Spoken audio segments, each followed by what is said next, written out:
Hello friends, welcome to EduACS your education mentor.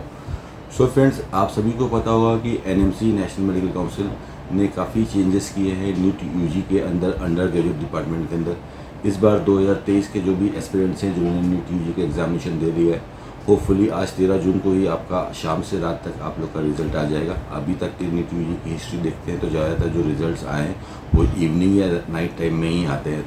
Last year का भी जो result आया था वो लेट नाइट रिज़ल्ट आया था।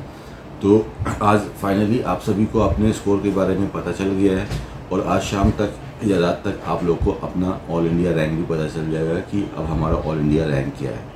अब रैंक कार्ड आने के बाद जो फाइनल एक्टिविटी बचती है वो होती है काउंसलिंग एक्टिविटी, जिसके थ्रू सारे बच्चे अपने अपने रैंक के अकॉर्डिंग अपने कॉलेजेस को सेलेक्ट करते हैं और वहाँ पे जाते हैं। तो जो नया गैजेट एनएमसी ने इशू किया है अपनी वेबसाइट में 8 तारीख के ऊपर, उसमें काफ़ी चीज़ों को लेकर एनएमसी ने चीज़ों को दिखाई है। First of all medical education के ऊपर कुछ जो चेंजेस होंगे, मेडिकल एजुकेशन के साथ जो स्किल डेवलपमेंट होंगे उन सब चीज़ों को ऊपर बताया है कि ये सब चीज़ें होंगी। और जो मेन चीज़ है वो काउंसलिंग के ऊपर आज के सेशन हम ये कर रहे हैं। तो काउंसलिंग में जो चेंजेस आया है, काफ़ी लोगों को डाउट है, अभी भी चीज़ें क्लियर नहीं है। वो ये है कि जो भी होगा देखा जाएगा आगे कि कॉमन काउंसलिंग हमारी होगी। उसी गैजेट को अगर आप ध्यान से पढ़ते हो तो उसमें कॉमन काउंसलिंग की जो डेट के ऊपर है कि भाई ये एक कन्फ्यूज़न बना हुआ है कि 2023 से ये काउंसलिंग होगी कॉमन काउंसलिंग या 2024 से होगी। तो गैजेट को आप स्टार्टिंग में ध्यान से देखते हैं तो उसमें स्टार्टिंग में लिखा हुआ है the date of publication of gazette it will come in the force. तो जिस दिन से ये गैजेट पब्लिश होगा उसके बाद से ये हमारा काउंसलिंग स्टार्ट होने की चांसेस हैं।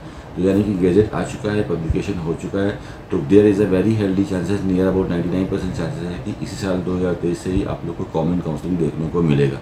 अब जैसे हम बात करते हैं कॉमन काउंसलिंग, तो एक क्यूरियोसिटी हो जाती है माइंड के अंदर कि क्या नया होगा, क्या डिफरेंसेस होंगे। अभी तक जो काउंसलिंग का जो पैटर्न था कि भारत के जितने भी रिस्पेक्टिव स्टेट्स हैं उन सभी स्टेट की जो डीएमईज होते हैं, डायरेक्टर मेडिकल एजुकेशन, वो अपने स्टेट के सारे गवर्नमेंट कॉलेज और प्राइवेट कॉलेज की काउंसलिंग कराते थे। On a parallel side central government से एमसीसी अपनी काउंसलिंग कराती थी, all India quota, central institutes और डीम्ड कॉलेजेस के। तो अब नया क्या हो सकता है इस कॉमन काउंसलिंग के अंदर, इसमें कोई भी चीज़ वापस जाने की बात नहीं हुई है फ्रेंड। जो रिजर्वेशन सिस्टम इंडिया में चल रहा है, ओबीसी, ईडब्ल्यूएस, एससी, एसटी, वो सब वैसे ही मिलेंगे। फ्रीडम फाइटर वाला ये सब कुछ वैसे ही मिलेगा। बस यहाँ पे कॉमन काउंसलिंग का मतलब ये है कि जो प्लेटफॉर्म है वो काउंसलिंग का वो एक हो जाएगा। जैसे पहले जो अब हर स्टेट के जो डीएमईज का रोल है वो रोल ख़त्म हो जाएगा, स्टेट गवर्नमेंट का रोल ख़त्म हो जाएगा। अब सब कुछ सेंट्रल अपने हाथ में ले लेगा। या तो एनएमसी खुद काउंसलिंग कंडक्ट कराएगा या तो एनएमसी कोई बॉडीज़ को अपॉइंट करेगा जो कि काउंसलिंग करेंगे। जैसे अभी एमसीसी आपकी काउंसलिंग करती है, वो एक बॉडी है, मेडिकल काउंसलिंग कमेटी। तो एमसीसी बहुत ही अच्छी चांसेस है कि एमसीसी ही इस बार काउंसलिंग कराएगी। अगर एमसीसी नहीं कराता है तो कोई नई एक बॉडी, कोई एक नई एजेंसी को वो ले सकता है या मल्टीपल एजेंसीज को भी वो ले सकता है एनएमसी, जो कि काउंसलिंग कराएंगे। अब इसमें एक नया क्या होगा, अभी जैसे आप लोग का रैंक कार्ड आ जाएगा, उसके अंदर आप लोग की ऑल इंडिया रैंक आएगी। सभी बच्चों के अलग अलग स्कोर आने के चांसेस रहेंगे। कुछ बच्चों का 650, कुछ का 700, कुछ का 600, कुछ का 500, 400 नंबर आएगा।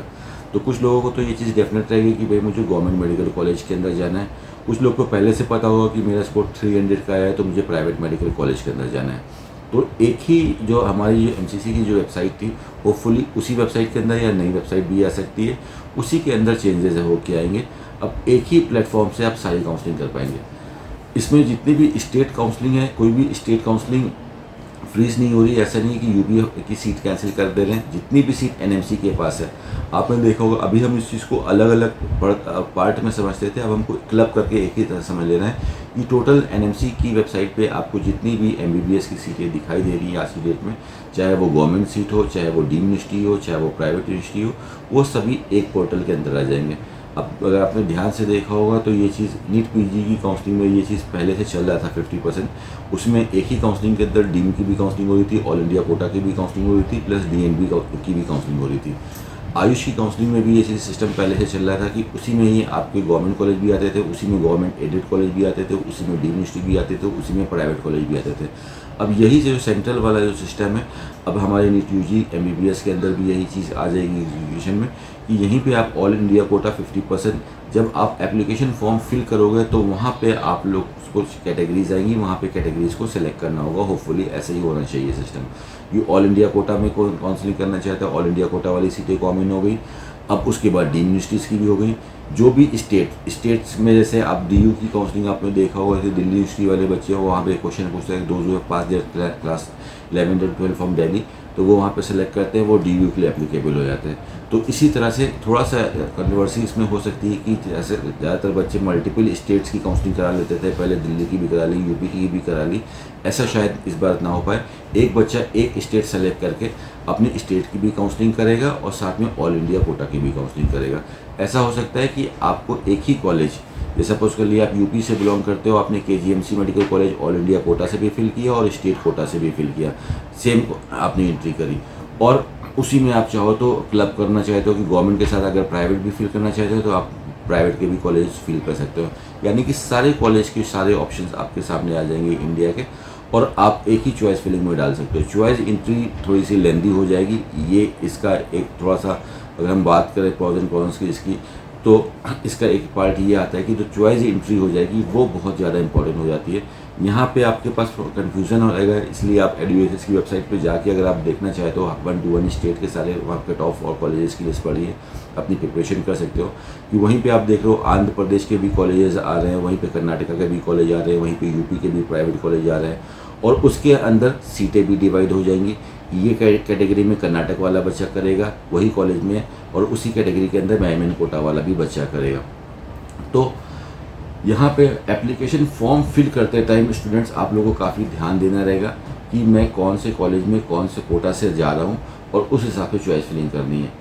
तो जो चॉइस फिलिंग का पार्ट है और जो कैटेगरी सेलेक्ट करना है, बस वही एक टेक्निकलिटी आ रही है।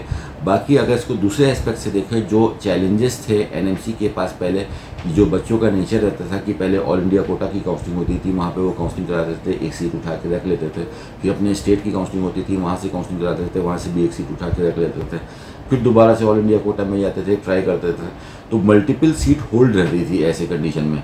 अब क्या होगा कि आपने सारी चॉइसेस डाली, सपोज कर लिए आपने 300 चॉइसेस डाल दी, लेकिन आपको अलॉटमेंट एक ही मिलेगा। आपने एक कॉलेज को डाला, ऑल इंडिया कोटा से भी डाला, स्टेट कोटा से भी डाला, वो आपको 2 अलॉटमेंट लेटर नहीं देगा। एमसीसी अगर काउंसलिंग करता है तो आपको 2 अलॉटमेंट लेटर नहीं देगा, वो एक ही कॉलेज का अलॉटमेंट देगा, उसके ऊपर लिख देगा कि ये कॉलेज ऑल इंडिया कोटा से आपको मिल रहा है या स्टेट कोटा से मिल रहा है। सो सीट होल्डिंग की जो बहुत ज़्यादा जो चैलेंज था, वो सीट होल्डिंग नहीं हो पाएगी। अब एक बच्चा फर्स्ट राउंड में अगर आपको कोई सीट मिली तो आपके पास विकल्प ओपन है, ऑप्शंस ओपन है कि इस सीट को आप फ्री एग्जिट के साथ छोड़ सकते हो, या तो इस सीट को ले सकते हो और रिटेन कर सकते हो, परमानेंट सीट बना सकते हो, या तो इस सीट को ले सकते हो और अपग्रेड करके नेक्स्ट राउंड में जा सकते हो। ज़्यादातर बच्चे इस सीट को लेंगे, अपग्रेड करेंगे, नेक्स्ट राउंड में जाएंगे। अब नेक्स्ट राउंड की काउंसलिंग में जो भी सीट आएगी वो उनकी फाइनल सीट हो जाएगी, बिकॉज जैसे कि रूल्स अभी तक चल रहे थे कि सेकेंड राउंड में सीट आने के बाद या तो आप सीट को छोड़ दिए तब आगे जाइए, या पेनल्टी दिए तब आगे जाइए, फ्री एग्जिट वाला ऑप्शन नहीं आता है। तो इसमें काउंसलिंग का जो प्रोसेस है बहुत ज़्यादा लेंदी नहीं दिखाई देगा। इस गैजेट में बिल्कुल क्लियरली मेंशन कर दिया है एनएमसी ने कि कोई भी कॉलेज के पास अब किसी भी तरह का कोई भी राइट नहीं रहेगा कोई भी डायरेक्ट एडमिशन लेने का।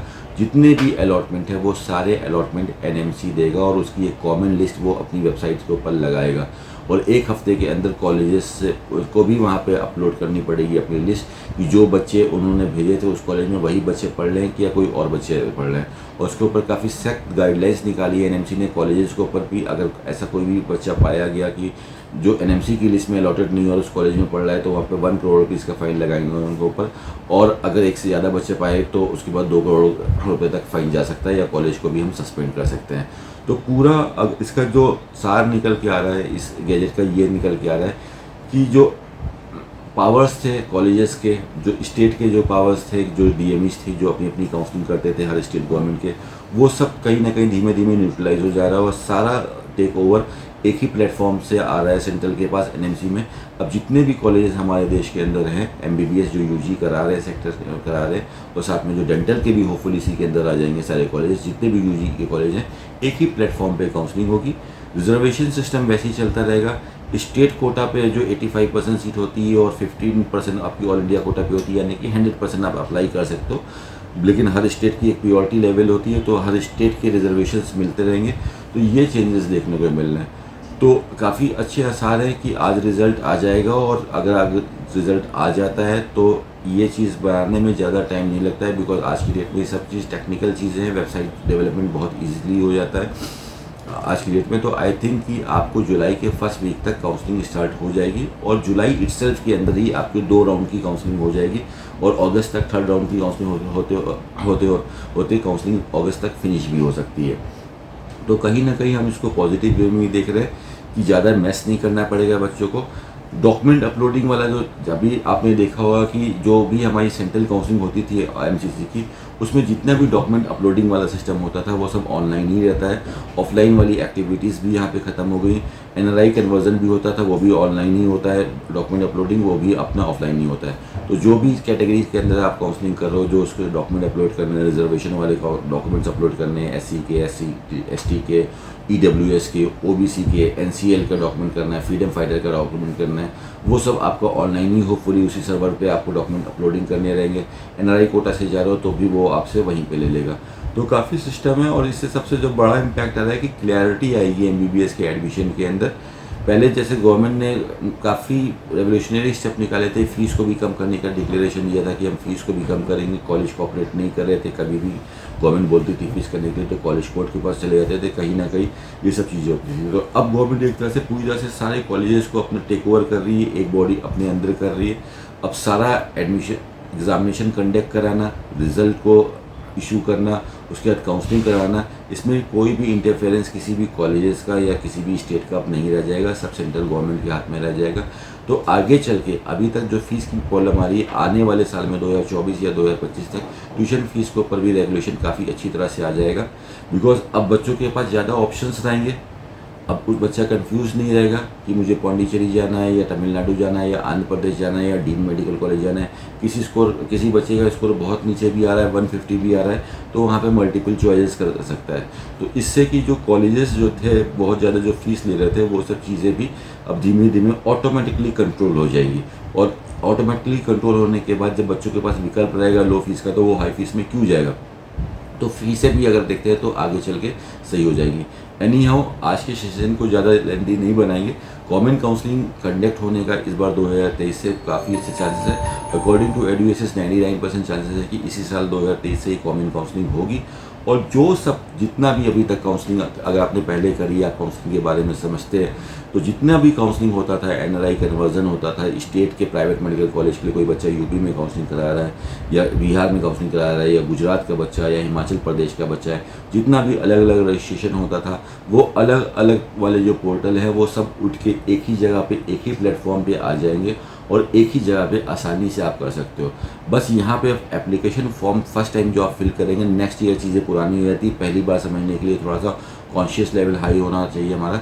तो जब आप एप्लीकेशन फॉर्म को फिल करोगे, उस समय बहुत आपको ध्यान से फॉर्म को फिल करना है, कौन सी कैटेगरी में जा रहे हैं, क्या हम प्राइवेट मेडिकल कॉलेज को भी ले रहे हैं, तो वो सब चीज़ें एडुएसिस आपको टाइम टू टाइम गाइड करता रहेगा। एप्लीकेशन फॉर्म को कैसे करना है, कैटेगरी सिलेक्शन वहाँ पे कैसे करना है, रिजर्वेशन कैटेगरी कैसे सिलेक्ट करना है, डोमिसाइल कौन से स्टेट का हमको कैसे उठाना है, वो सब चीज़ें।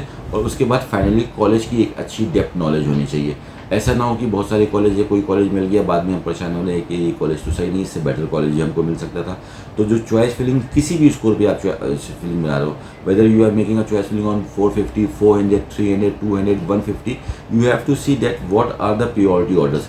चॉइस फिलिंग का एक फंडा जो रहता है वो ये रहता है कि सपोज के लिए आपने 1 से लेकर 10 तक कॉलेज को फिल किया, सर्वर आता है 1 नंबर की चॉइस को देखता है। अगर 1 नंबर की जो आपने चॉइस फिल करके रखा है, जो भी कॉलेज फिल करके रखा है, उसमें एक भी सीट वेकेंट रह गई है आपकी रैंक पे, तो वहीं पे वो आपको वो सीट का अलॉटमेंट दे देगा। वो नीचे की चॉइसेस आपको चेक ही नहीं करेगा।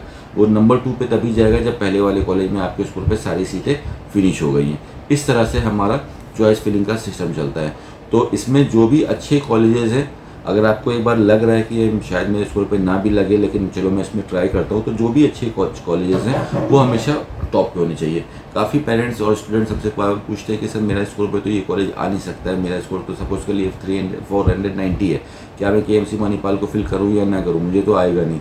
तो अगर आप उसको फिल करते हो तो उसमें कोई नुकसान नहीं है, और नहीं फिल करते हो तो उसके पीछे नुकसान ये है कि in case cut off down हुआ।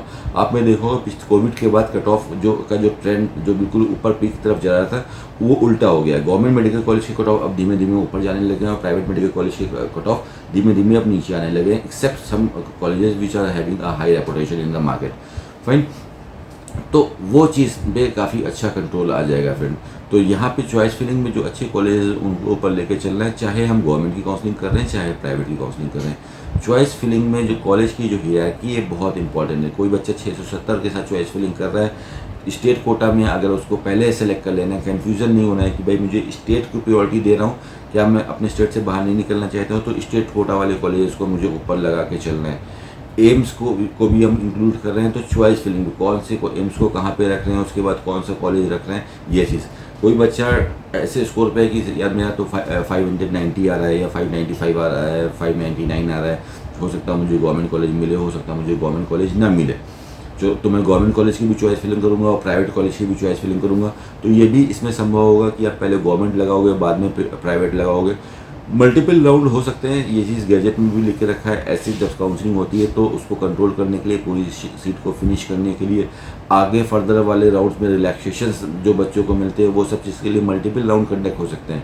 हो सकता है 4 राउंड की काउंसलिंग हो सकता है, 5 राउंड की काउंसलिंग हो, और देयर कैन बी चांसेस कि 6 राउंड की भी काउंसलिंग हो सकती है। बट एक चीज़ काफ़ी अच्छी होगी कि जो अपर वाले बच्चे जो शुरुआत में अलॉटमेंट पा लेंगे वो लास्ट तक कैरी फॉरवर्ड नहीं कर पाएंगे। अगर किसी को रिस्क लेना है तो वो विदाउट अलॉटमेंट आगे बढ़ता रहेगा। बहुत ही मतलब लिमिटेड चॉइसेस डाले, ये कॉलेज देते हो तो देते हो, वरना मैं आगे चला जाऊँगा। पीजी के अंदर ऑलरेडी ये चीज़ हो रही है पिछले 4 साल के अंदर। तो एक तरह से देखते हैं तो स्टूडेंट का हेडेक कम हो रहा है। इसके बाद आप लोग को दौड़ा भागी पहले जो बच्चे करते थे कि आज कर्नाटका जा रहे हैं, फिर इधर जा रहे हैं, डॉक्यूमेंट वेरिफिकेशन कराने जा रहे हैं, इन सब चीज़ों से आप बच जाओगे। सिंपल ऑनलाइन एक्टिविटीज़ हो जाएंगी। चीज़ों को सही से समझना है और काउंसलिंग करना है। There is a very high chances कि इसी बार से ये चीज़ एग्जीक्यूट हो जाएगी। इन 1% अगर नहीं भी एग्जीक्यूट होता है तो नेक्स्ट ईयर से डेफिनेटली कॉमन काउंसलिंग का प्रोसेस हमारा आ जाएगा। तो सब चीज़ें वही रहेंगी, कोई इसमें चेंजेस नहीं आएगा। स्टेट कोटा भी चलेगा, रिजर्वेशन सिस्टम भी चलेगा, आपको जो स्टेट है उसका भी डोमिसाइल आपको मिलेगा, ऑल इंडिया कोटा का भी आप सीट फिल कर सकते हो।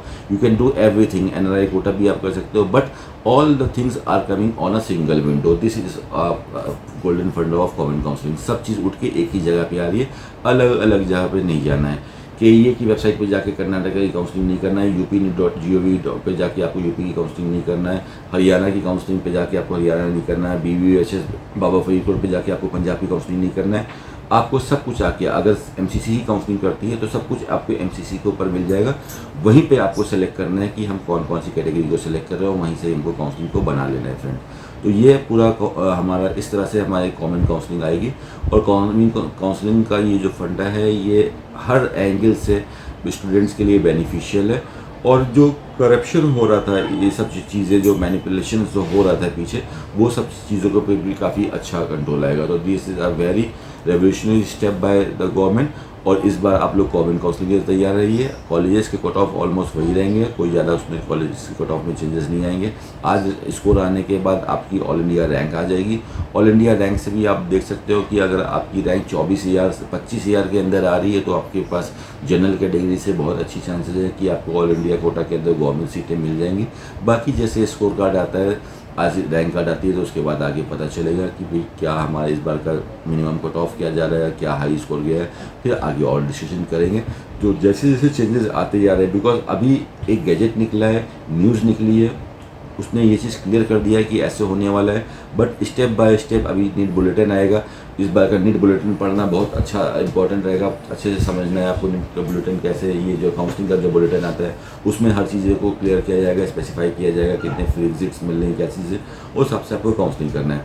तो अब गाड़ी चल चुकी है, रिजल्ट अब आ गया है। रिजल्ट आने के बाद होपफुली बहुत ही जल्दी आपकी काउंसलिंग एक्टिविटी विदिन इस वीक की स्टार्ट हो जानी चाहिए। और उसके बाद अब आप लोग काउंसलिंग के लिए प्रिपेयर रहिए कि डेफिनेटली जुलाई के फर्स्ट वीक तक आप लोग की फर्स्ट राउंड की काउंसलिंग एक्टिव फॉर्म के अंदर आ जाएगी फिर। So this is all for today from EduACS। All the very best for your deep counselling activities friend. और इसके बाद भी अगर आप लोग को काउंसलिंग में समझ में नहीं आ रहा है क्या चीज़ है, you don't want to take risk, आपको हेडेक हो रहा है, तो आप टीम EduACS से कांटेक्ट कर सकते हो। We will definitely work help you out for your counselling activities. आप हमारी वेबसाइट पे भी जाके सारी कॉलेज की डिटेल्स चेक कर सकते हो, एक अपना चार्ट बना सकते हो कि चॉइस फिलिंग करने से पहले अगर आपके पास एक चार्ट बना हुआ है कि भाई कौन से कॉलेज को हम फिल करें अपने स्कोर के वाइज अच्छे से, जो क्वालिटी वाइज अच्छे हैं, जो हमारे रिक्वायरमेंट के हिसाब से अच्छे हैं, जो फीसेस के हिसाब से जो मेरी रिक्वायरमेंट है उसको सूट कर रहे हैं, तो आपके पास एक पहले से लिस्ट हो। जब चॉइस काउंसलिंग खुली तो आपने जाके फटाफट उसको बस फिल कर दिया। इस तरह से आप प्रिपरेशन करके रखिए। और अच्छे से प्रिपरेशन करेंगे तो डेफिनेटली अच्छी सी ज़रूर निकल के आइए friend. Thank you so much for watching us. All the very best for your counselling activities friend. Thank you so much.